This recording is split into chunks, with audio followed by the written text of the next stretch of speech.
कहानी सुनने के साथ साथ चैनल को सब्सक्राइब कर दें ताकि नई कहानी रोज आपके लिए लाती रहूं।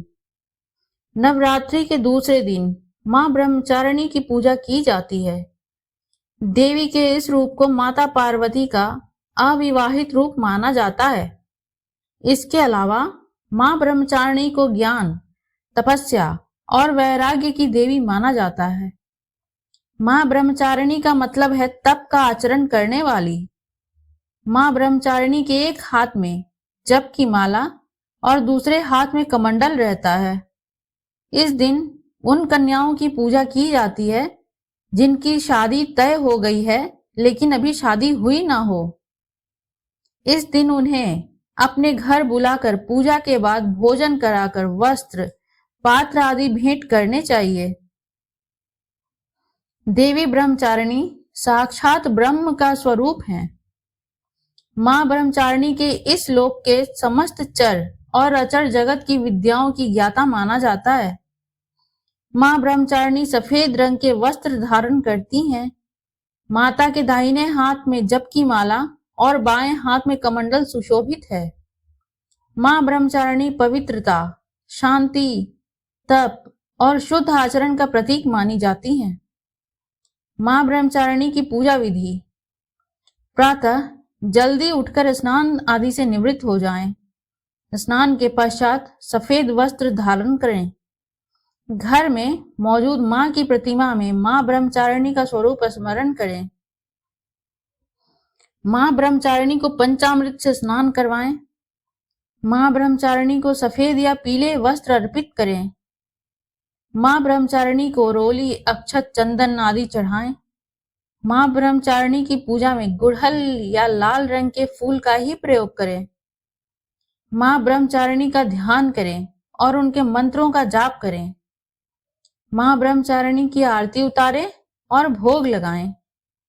मां ब्रह्मचारिणी के पूजा मंत्र: ह्रीं श्री अंबिकाय नमः, दधाना कपाभ्याम अक्ष माला कमंडलू, देवी प्रसीदतु मयि ब्रह्मचारिणी उत्तमा, या देवी सर्वभूतेषु मां ब्रह्मचारिणी रूपेण संस्थिता, नमस्तस्यै नमस्तस्यै नमस्तस्यै नमो नमः। मां ब्रह्मचारिणी का प्रिय भोग: मां ब्रह्मचारिणी को चीनी अर्थात शक्कर का भोग अत्यंत प्रिय है। इसके अतिरिक्त आप किसी भी सफेद खाद्य पदार्थ का भोग लगा सकते हैं। मान्यता है कि मां ब्रह्मचारिणी को शक्कर का भोग लगाने से आयु में वृद्धि का वरदान मिलता है। मां ब्रह्मचारिणी का प्रिय रंग: मां ब्रह्मचारिणी भले ही श्वेत वस्त्र धारण किए हुए हैं लेकिन उनका प्रिय रंग लाल है। इसके अलावा मां को वट वृक्ष यानी कि बरगद के पेड़ का फूल अत्यंत भाता है। देवी ब्रह्मचारिणी जन्म की कथा: अपने पूर्व जन्म में जब ये हिमालय के घर में पुत्री रूप में उत्पन्न हुई थी तब नारद के उपदेश से इन्होंने भगवान शंकर जी को पति के रूप में प्राप्त करने के लिए अत्यंत कठिन तपस्या की थी। इस दुष्कर तपस्या के कारण इन्हें तपस्यारिणी अर्थात ब्रह्मचारिणी नाम से अभिहित किया गया। 1000 वर्ष उन्होंने केवल फल मूल खाकर व्यतीत किए और 100 वर्षों तक केवल शाक पर निर्वाह किया था। कुछ दिनों तक कठिन उपवास रखते हुए देवी ने खुले आकाश के नीचे वर्षा और धूप के भयानक कष्ट सहे।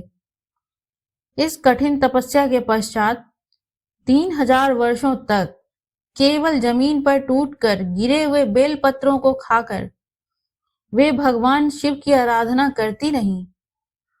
इसके बाद उन्होंने सूखे बेलपत्रों को भी खाना छोड़ दिया और कई हजार वर्षों तक वे निर्जल और निराहार तपस्या करती रहीं। पत्तों को भी खाना छोड़ देने के कारण उनका एक नाम अर्पणा भी रखा गया। कई हजार वर्षों की इस कठिन तपस्या के कारण ब्रह्मचारिणी देवी का शरीर एकदम छिन्न हो उठा। उनकी यह दशा देखकर उनकी माता मेना अत्यंत दुखी हुई। और उन्होंने इस कठिन तपस्या से विरक्त करने के लिए आवाज दी, उमा। तब से देवी ब्रह्मचारिणी का नाम उमा भी पड़ गया।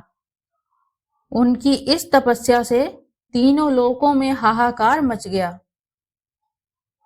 देवता, ऋषि, सिद्धगण, मुनि सभी देवी ब्रह्मचारिणी की इस तपस्या को अभूतपूर्व पुण्यकृत बताते हुए उनकी सराहना करने लगे।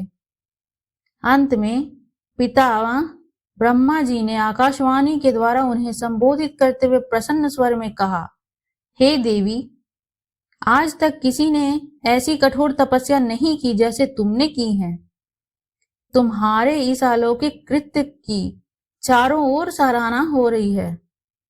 तुम्हारी मनोकामना सर्वतोभावेन परिपूर्ण होगी। भगवान चंद्रमौली शिव जी तुम्हें पति रूप में प्राप्त होंगे। अब तुम तपस्या से विरत होकर घर लौट जाओ। शीघ्र ही तुम्हारे पिता तुम्हें बुलाने आ रहे हैं। पूजा का लाभ। देवी ब्रह्मचारिणी की आराधना से अनंत फल की प्राप्ति एवं तप, त्याग, वैराग्य, सदाचार, संयम जैसे गुणों की वृद्धि होती है। जीवन के कठिन संघर्षों में भी व्यक्ति अपने कर्तव्य से विचलित नहीं होता। मां ब्रह्मचारिणी देवी की कृपा से उसे सर्वत्र सिद्धि और विजय की प्राप्ति होती है। लालसाओं से मुक्ति के लिए मां ब्रह्मचारिणी का ध्यान लगाना अच्छा होता है। अगर यह कहानी आपको अच्छी लगी हो तो लाइक एवं सब्सक्राइब करें और इस कहानी से क्या शिक्षा मिली कमेंट में जरूर लिखें। धन्यवाद।